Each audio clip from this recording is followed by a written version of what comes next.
All right, so have you ever wished there was some kind of ancient guide to just feeling amazing? Mm. Well, today we're going to be diving into Dincharya. Okay. And you can think of this as like a daily routine, but it comes straight from Ayurveda, and it's aimed at optimizing your well-being. Yeah. And we've got some fascinating articles and research that you shared with us. Right. So let's unpack all this ancient wisdom together. What I think is really fascinating about Ayurveda is Yeah. it doesn't just focus on like the absence of disease. Uh-huh. It's about achieving this like total well-being, like physically, Yeah. mentally, and spiritually. Okay. And Dinacharya is really all about creating balance in every aspect of your life. And you're not kidding about this detailed routine. This goes way beyond just getting enough sleep. Right. We're talking about a whole system for like how to start your day, Yeah, move your body, and even like what to wear. exactly. And it all starts with the morning rituals. Okay. Ayurveda really places a lot of emphasis on setting the right tone for the day. Okay, so walk me through this. Yeah. What's the first thing you do when you wake up, according to Dinacharya? Ideally, you want to wake up during Brahma Muhurta, Brahma Muhurta. which is about an hour and a half before sunrise.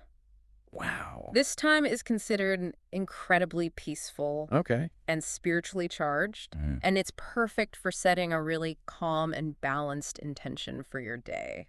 Wow, an hour and a half before sunrise. Yeah, That's dedication. it is. I'm more of a hit the snooze button kind of person, Mm-hmm.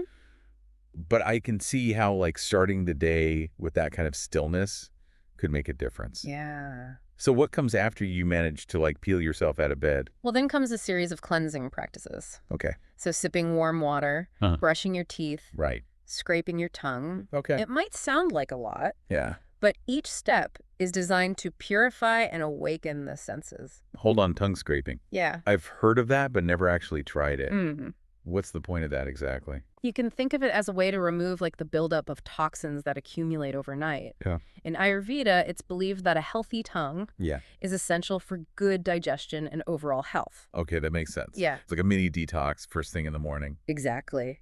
Is there anything special about like how you're supposed to brush your teeth too? Ayurveda traditionally recommends using twigs from specific trees, Okay. and they're chosen for their unique properties. Uh-huh. For example, like neem twigs are known for their antibacterial and astringent qualities, Interesting. while licorice root can help to soothe gums. So even your toothbrush is a chance to connect with nature. Exactly. That's a pretty cool concept. It's all about choosing natural materials that are in harmony with your body, Yeah. but it doesn't stop there. Yeah. Dinacharya also recommends gargling with herbal solutions Okay. and even using specific eye drops to cleanse and refresh your eyes. Wow, that's way more elaborate than my usual splash of water on my face. Mm. But I am intrigued by the idea of starting the day with such a mindful routine. Yeah, it's all about setting the stage for a balanced day. Okay. But there are even more intriguing practices to come. Oh, really? We've only just scratched the surface of Dinacharya's morning rituals. You've got me hooked. Yeah. What else is in store? Yeah, This is definitely not your average morning routine. it's not, Okay, so we've covered like the basics of waking up right? and cleansing, but I'm ready for the more adventurous stuff. Okay. What's next in this ancient wellness routine? Well, Dinacharya then ventures into practices that might seem a bit unusual to us modern folks, Okay, like Nasya Dumfan and Abhyanga. those names definitely sound intriguing. I'm all ears. All right. Tell me more. Let's start with Nasya. Okay. It involves administering herbal oils or liquids through the nostrils. Nasal drops, Yeah. like something you'd use for a stuffy nose. It's similar, but in Ayurveda, Nasya is believed to do so much more than just clear congestion. It's thought to cleanse the sinuses, improve mental clarity, and even enhance memory. Wow, that's a lot of power for a few drops. It is. Okay, what about Doomfin? Yeah. That one sounded particularly mysterious. Doomfan is perhaps the most controversial aspect of Dinacharya. Okay. It involves the controlled inhalation of smoke from specific herbs, Okay. often used to address respiratory ailments. Smoking is part of a wellness routine. Right. That seems a bit counterintuitive, doesn't it? I understand the skepticism. Yeah. It's crucial to remember that Doomfan is a very specific and controlled practice, Okay. drastically different from modern-day smoking. Uh-huh. It's not about like casual inhalation, Right. but rather a targeted therapeutic approach. So you're saying it's more like an ancient inhaler Yeah, than lighting up a cigarette. that's a good analogy. Oh, But it is essential to emphasize that Doomfen is not something to try at home without expert guidance. yeah, that makes sense. The herbs use the method of administration, the duration. Everything needs to be carefully considered Yeah, to minimize risks and maximize potential benefits. got it. Yeah. So while it might have been a common practice in ancient times, Right. it's probably best to approach Doomfon with caution Yeah. in our modern context. Precisely. There's a lot more research needed to fully yeah. understand its effects and potential risks. Right. Let's move on to a practice that's a bit easier to embrace. Okay. Abhinga. Abhinga. Yes. That's the self-massage, right? Yes. Tell me everything. Abhinga is a luxurious and deeply nourishing practice Okay. that involves massaging warm, herbal-infused oil into your skin Uh-huh. from head to toe. Okay. I could already feel the relaxation vibes just thinking about that. Right. So what are the benefits beyond just feeling pampered? Abhinga is believed to nourish the skin, improve circulation, calm the nervous system, Wow. and promote deep relaxation. Okay. It's also thought to help balance the doshas. Doshas. Yeah. This is the first time we've really mentioned those. Right. Can you explain a little more about what they are and why they're important? Absolutely. In Ayurveda, there are 3 primary doshas: Okay. Vata, Pitta, and Kapha. Go on. Each dosha represents a unique combination of elements and governs specific functions in the body. Okay. Vata is associated with movement and air, Right. Pitta with fire and transformation, Uh-huh. and Kapha with earth and structure. So we all have a little bit of each dosha within us. Exactly. Okay. But we each have a unique combination, Uh-huh. and our dominant dosha influences our physical and mental characteristics. Okay. Abhyanga helps to balance these energies, promoting overall harmony and well-being. So it's not just about making your skin feel soft. Right. It's about balancing your entire system. Yes. I'm starting to see how all these Dincharya practices connect to create a holistic approach to health. That's the beauty of Ayurveda. Yeah. It's all interconnected. But we've still got more to explore in this daily routine. Oh, really? After these cleansing and balancing practices, Dincharya moves into the realm of exercise. Ah, the workout. I knew we couldn't escape that even in an ancient routine. But I have a feeling there's more to it than just hitting the gym right. You're absolutely right. Okay. In Ayurveda, exercise, or Vyama, Vayana. is about much more than just building muscles or burning calories. Mm-hmm. It's about cultivating vitality, boosting digestion, improving circulation, and enhancing mental clarity. So it's less about pushing yourself to the limit Right. and more about finding a sustainable way to move your body Yeah, and enhance your energy. precisely. Yeah. It's about finding a form of exercise that brings you joy Yeah. and helps you feel more alive. Mhm. And it doesn't have to be intense. Right. Even gentle movements like walking or yoga can be incredibly beneficial. That's reassuring. Now, after all that exercise, Yeah. I'm guessing it's time for a shower. You guessed it.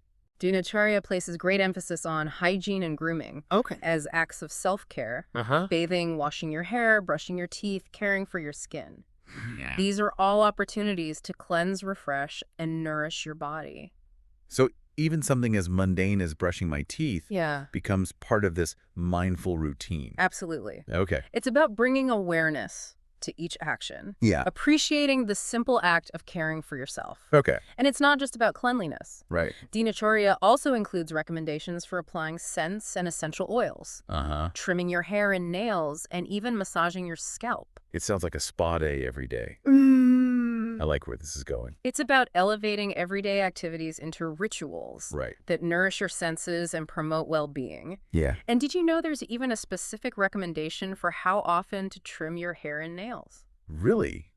I'm curious to know more. Okay. What's the magic number? According to Dincharya, it's ideal to trim your hair and nails every 15 days. Every 15 days. That's so specific. Is there a reason for that? It's believed to be connected to the lunar cycle, which influences everything from the tides to our own internal rhythms. Wow, that's fascinating. It just shows how deeply connected Ayurveda is to the cycles of nature. Exactly. Yeah. It's about living in harmony with the rhythms of the universe, Uh-huh. both within us and around us. Yeah. But the wisdom of Dincharya doesn't stop there. Oh, really? It even extends to how we dress and interact with our environment. You mean there's a Dincharya dress code? I'm definitely curious to learn more about this ancient guide to style, Yeah? a Dinacharya dress code. Yeah. You've piqued my curiosity. What kind of fashion advice does this ancient wisdom offer? Well, it's not about like following trends, Right. but rather about making conscious choices Okay. that protect your energy and promote well-being. Mm-hmm. Dinacharya recommends opting for like clean and comfortable clothing Okay. made from natural materials like Ah, cotton or silk. That makes sense. Natural fabrics are generally more breathable and gentle on the skin. right. I can see how that would contribute to a sense of overall comfort. Exactly. And it goes beyond just the feel of the fabric. Okay. Ayurveda views clothing as an extension of our energy field. Hmm. So choosing natural materials helps to maintain balance and harmony.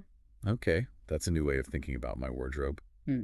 What about shoes? Does Dinacharya have any opinions on footwear? It definitely does. Okay. It emphasizes wearing sturdy and supportive shoes Okay. that provide protection and grounding. So no flimsy flip-flops or sky-high heels. Well, they might be fashionable, Right. but they don't exactly offer the best support or connection to the earth. Yeah.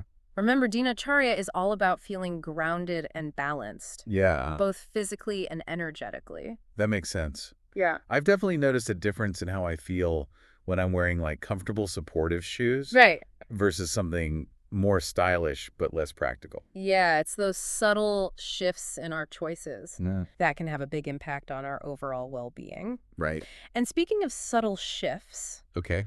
there's one more Dinacharya recommendation that might surprise you. I'm ready for it. Okay. Hit me with the most unexpected piece of advice from this ancient wellness guide. Dinacharya suggests carrying a stick. A stick. You mean like a walking stick? Mhm. I have to admit I'm having a hard time picturing that in my daily routine. It might seem a bit old-fashioned, Yeah. but there's actually a lot of wisdom behind it. Okay. Carrying a stick provides support and balance, Uh, especially as we age or for walking long distances. okay. I can see how it could be helpful for some people, Yeah, but I'm not sure I'm ready to embrace the walking stick just yet. and that's perfectly fine. Okay. Dinacharya is not about rigidly following every single rule. Right. It's about taking what resonates with you Yeah. and adapting it to your own life. Right. The important thing is to be mindful of the choices we make Uh-huh. and how they impact our well-being. So it's not about striving for perfection, Yeah. but rather about making small conscious choices Right. that align with our own needs and modern lifestyles. Exactly. Maybe you don't need a walking stick, Yeah. but perhaps you start incorporating more natural fabrics into your wardrobe Uh-huh. or pay closer attention to the support your shoes provide. Right. It's those little tweaks that can make a big difference over time. Yeah. I'm starting to see how Dinacharya is less about a set of rigid rules Mm, and more about a mindset, right. a way of approaching life with awareness and intention. That's a beautiful way to put it. Yeah. Dinacharya is about tuning into the rhythms of nature, honoring our bodies, Mm. and making choices that support our overall well-being. This has been such an eye-opening deep dive. I feel like I have a whole new perspective on how to approach my daily routine. I'm so glad to hear that. Yeah. Remember, even small changes can have a ripple effect on your well-being. Yeah. Maybe you start by incorporating 1 or 2 Dinacharya practices into your day and see how it feels. I'm definitely going to give that tongue scraping a try. Awesome. And who knows, maybe I'll even find myself reaching for a walking stick one day. What about you out there? Are you inspired to incorporate some ancient wisdom into your modern life? We'd love to hear about your experiences with Dinacharya. Until next time, stay curious and keep diving deep.